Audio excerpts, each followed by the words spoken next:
नमस्कार दोस्तों, आज की ताजा खबर। उत्तर कोरिया ने यूएस जापान को दे दिया टेंशन, कर दी रूस को बड़ी मदद। तो वहीं दूसरी तरफ दुनिया के पहले राष्ट्रपति जो अपराधी बने और सजा भी मिली, बस जेल जाने से बचे। जहां एक तरफ ये सब कुछ चल रहा है तो वहीं दूसरी तरफ 258 पाकिस्तानों को 7 देशों ने बाहर निकालकर पाकिस्तान को चौंकाया। जियोपॉलिटिक्स में बहुत कुछ चल रहा है, जानने को मिलेगा बहुत कुछ। आइए जानते हैं इन खबरों को विस्तार से। पाकिस्तान भले ही दुनिया भर में अपनी पीठ थपथपाता रहता है, लेकिन उसकी साख पर हमेशा सवाल उठते रहते हैं। हाल ही में पाकिस्तानी अधिकारियों ने खुद ये बताया है कि 24 घंटे के भीतर करीब 7 देशों से 258 पाकिस्तानियों को निकाल दिया है। कुछ समाचार एजेंसियों पीटीआई ने कराची के जिन्ना इंटरनेशनल एयरपोर्ट पर इमिग्रेशन विभाग के प्रवक्ता के हवाले से बताया कि इनमें से 14 के पास पाकिस्तानी पासपोर्ट थे, जबकि 244 को इमरजेंसी ट्रेवल दस्तावेज के आधार पर निर्वासित किया गया। उन्होंने बताया कि हमने कराची एयरपोर्ट पर 16 निर्वासितों को गिरफ्तार किया, जिनमें से एक के पास पहचान संदिग्ध थी, जबकि बाकी को पूछताछ के बाद रिहा कर दिया गया। उन्होंने बताया कि सऊदी अरब से निर्वासित किए गए 9 लोग पेशेवर भिखारी थे। उनमें से 2 को बिना परमिट के हज करते हुए पकड़ा गया था और सजा पूरी करने के बाद उन्हें वापस भेज दिया गया। उन्होंने कहा कि सऊदी अरब और यूएई से निर्वासित किए गए लोगों में से कई वहां रह रहे थे, जबकि 4 को ड्रग के आरोप में निर्वासित किया गया था। सऊदी अरब और संयुक्त अरब अमीरात के अलावा चीन, कतर, इंडोनेशिया, साइप्रस और नाइजीरिया में एक पाकिस्तानी को देश के बाहर का रास्ता दिखाया गया है। पाकिस्तानी अधिकारी आज हम किसी दोस्त मुल्क में जाते हैं तो वो कहते हैं ये आए हैं मांगने के लिए। टेलीफोन किसी को करते हैं तो वो समझते हैं ये मांगेंगे हमसे। मैं सऊदी अरब से होके आया हूँ, मैं यूएई के होके, अभी मैं तुर्की होके आया हूँ, और मैंने उन भाइयों को कहा कि आप हमारे बड़े अजीम भाई हैं, हमेशा आपने हमारी मदद की। और मैंने यही कहा जब मैं आया हूँ तो आप समझेंगे शायद ये मांगने आया है। मैं मांगने नहीं आया, लेकिन मजबूरी है हमारा।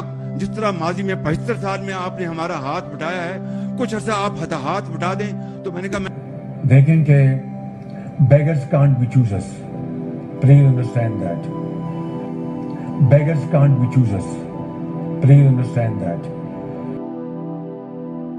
ने कहा कि निर्वासन की प्रवृत्ति काफी बढ़ रही है। पिछले 24 घंटों में संघीय जांच एजेंसी के अवराजन प्रकोष्ठ ने कराची हवाई अड्डे पर 35 यात्रियों को भी उतार दिया, जो अलग अलग देशों की यात्रा कर रहे थे। उमराह वीजा पर सऊदी अरब जाने वाले यात्रियों को अग्रिम होटल बुकिंग की कमी और खर्चे के लिए काफी कम पैसे होने की वजह से वापस भेज दिया। जो यात्री वर्क वीजा पर सऊदी अरब जाना चाहते थे, उन्हें उचित वर्क वीजा दस्तावेज न होने के कारण विमान से उतार दिया गया। तो वहीं दूसरी तरफ अगले कुछ दिनों में डोनाल्ड ट्रंप अमेरिका के राष्ट्रपति पद की शपथ लेने वाले हैं। उससे पहले उन्हें हर्ष मनी केस में राहत मिली और अदालत ने उन्हें बिना शर्त बरी करने की सजा सुनाई है। वो अमेरिका के ऐसे पहले राष्ट्रपति होंगे जिसे अपराधी बनाया गया और सजा भी मिली, लेकिन जेल जाने से और जुर्माना देने से बच गए। दरअसल निर्वाचित राष्ट्रपति डोनाल्ड ट्रंप को उनके आरोपों में दोषी तो पाया गया है, लेकिन उन्हें जेल या किसी भी तरह की सजा का सामना नहीं करना पड़ेगा, क्योंकि वे संयुक्त राज्य अमेरिका के राष्ट्रपति निर्वाचित हो चुके हैं और 20 जनवरी को शपथ लेने जा रहे हैं। अमेरिका के 47वें राष्ट्रपति के तौर पर शपथ लेने के महज 10 दिन पहले ट्रंप को आपराधिक मामले में सजा सुनाई गई है। डोनाल्ड ट्रंप आधिकारिक तौर पर 20 जनवरी को अमेरिका के राष्ट्रपति पद की शपथ लेंगे। इस दौरान अमेरिकी सुप्रीम कोर्ट ने ट्रंप की वो अपील भी खारिज कर दी थी, जिसमें उन्हें सजा को टालने की मांग रखी थी। न्यूयॉर्क के मैनहट्टन कोर्ट के जस्टिस जोहान एम मार्चिन ने डोनाल्ड ट्रंप को हर्ष मनी केस मामले में पहले दोषी ठहराया था और अब उन्हें सजा याफ्ता नव निर्वाचित राष्ट्रपति बना दिया है। बिजनेस रिकॉर्ड में धांधली को लेकर कुल 34 मामले में डोनाल्ड ट्रंप पर दोष साबित हुए थे, जिसमें पॉर्न स्टार स्टॉर्मी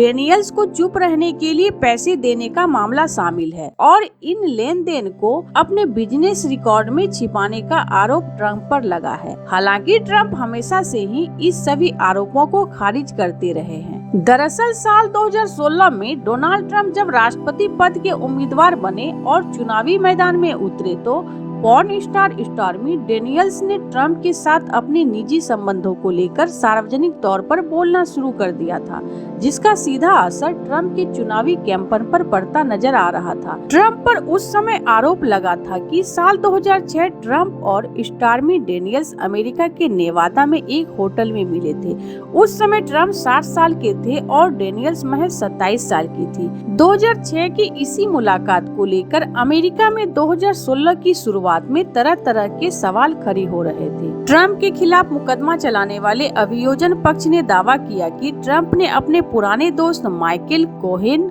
का इस्तेमाल किया, जो कि पेशे से वकील है। ट्रंप पर आरोप लगा कि माइकल कोहेन के माध्यम से पॉर्न स्टार स्टॉर्मी डेनियल्स को चुप रहने के लिए $1,30,000 अमेरिकी डॉलर का भुगतान किया गया। ट्रंप पर आरोप लगा कि इस कथित भुगतान को बिजनेस रिकॉर्ड में धांधली कर छिपाया गया और इसके बदले इसे खर्चे को अन्य कानूनी खर्चों के तौर पर दिखाया गया। अमेरिकी मीडिया की एक रिपोर्ट के मुताबिक बिजनेस रिकॉर्ड में हेराफेरी के जो 34 मामले ट्रंप के खिलाफ हैं, उनमें से 11 मामले वकील माइकल कोहेन से जुड़े बिल के साथ है। 11 ही मामले चेक से संबंधित है और 12 मामले खाते के एंट्री से जुड़े हुए हैं। ट्रंप की सजा में हश मनी शब्द बार बार इस्तेमाल में आ रहा है। आपको मन में सवाल हो रहा होगा कि आखिरकार हश मनी का अर्थ क्या होता है। दरअसल हश मनी का मतलब होता है कि किसी के मुंह को बंद रखने के लिए पैसे देना या फिर अन्य लालच देना। कैम्ब्रिज की डिक्शनरी के मुताबिक हश मनी अर्थात वह धन जो किसी को कोई भी बात गुप्त रखने के लिए दिया जाता है। इसी हश मनी का इस्तेमाल करने और फिर इसे छुपाने के आरोप में ट्रंप को सजा हुई थी, जो कि डोनाल्ड ट्रंप के लिए बहुत ज्यादा अपमानजनक स्थिति मानी जा रही है।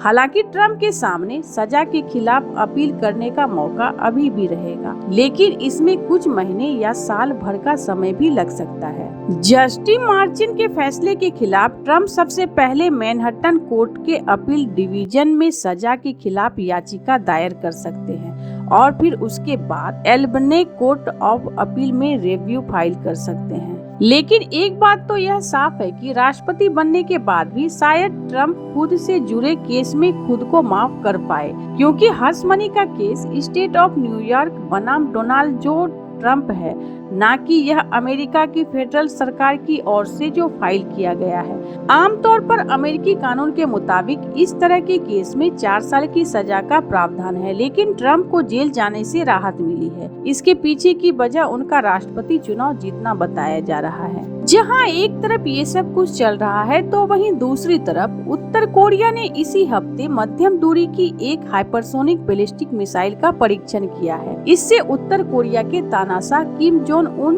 गदगद है। सैन्य विश्लेषकों का मानना है कि उत्तर कोरिया ने रूस में मिली राहत अत्याधुनिक रक्षा टेक्नोलॉजी की मदद से इसे संभव बनाया है और इस मदद के बदले में किम जोंग उन यूक्रेन के खिलाफ जंग लड़ने के लिए अब 1 लाख से ज्यादा सैनिक भेज सकते हैं। इससे पहले उत्तर कोरिया करीब 10,000 सैनिक यूक्रेन भेज चुका है, लेकिन अब रूसी मदद से निहाल सनकी तानाशाह किम जोंग उन उसे 10 गुना तक बढ़ा सकते हैं। साउथ चाइना मॉर्निंग पोस्ट की एक रिपोर्ट में कहा गया कि रक्षा विश्लेषकों ने उत्तर कोरिया के इस कदम से आशंका जताई है कि पूर्वी एशिया में क्षेत्रीय तनाव बढ़ सकता है, क्योंकि तकनीकी और धन हासिल करने की दौड़ में किम जोंग उन न सिर्फ अधिक से अधिक सैनिकों को यूक्रेन भेजेगा, बल्कि वह अपनी सेना का अत्याधुनिकीकरण भी करेगा। इससे दक्षिण कोरिया, जापान और अमेरिका के लिए खतरा पैदा हो सकता है। दक्षिण कोरिया को लेकर उत्तर कोरिया और किम जोंग के इरादे अच्छे नहीं रहे हैं और हाल ही के दिनों में कई उकसाऊ कार्रवाई की है। उत्तर कोरिया ने शुरू में जब लगभग 10,000 सैनिक यूक्रेन भेजे थे तो तब उसे पता था कि सैनिकों की कमी से जूझ रहे रूस के आगे आने वाले समय में और अधिक सैनिकों को भेजने की आवश्यकता होगी। यांग के मुताबिक इन सैनिक मदद के बदले में मिल रहे रूसी धन का उपयोग प्योंगयांग सशस्त्र बलों में सुधार के लिए कर रहे हैं, जो दक्षिण कोरिया, जापान और अमेरिका के सामने सुरक्षा संबंधी खतरे बढ़ा सकता है। यांग के मुताबिक उत्तर कोरिया को हालिया हाइपरसोनिक बैलिस्टिक मिसाइल परीक्षण पूरी तरह से रूसी मदद में किया गया है। उधर संयुक्त राष्ट्र में अमेरिका के उप राजदूत डोरोथी कैमली ने बुधवार को संयुक्त राष्ट्र सुरक्षा परिषद की बैठक के दौरान उत्तर कोरिया के हाइपरसोनिक मिसाइल परीक्षण का मुद्दा उठाया है और कहा कि रूस उत्तर कोरिया के जुगलबंदी की वजह से क्षेत्रीय अशांति का खतरा उत्पन्न हो गया है और किम जोंग उन अपने पड़ोसियों के खिलाफ युद्ध छेड़ने में सक्षम होते जा रहा है। कैमली ने कहा कि प्योंगयांग हथियारों की खतरनाक होड़ और उत्पादन करने में तेजी से आगे बढ़ रहे हैं क्योंकि रूस में उसके बड़े पैमाने पर मांग हो रही है।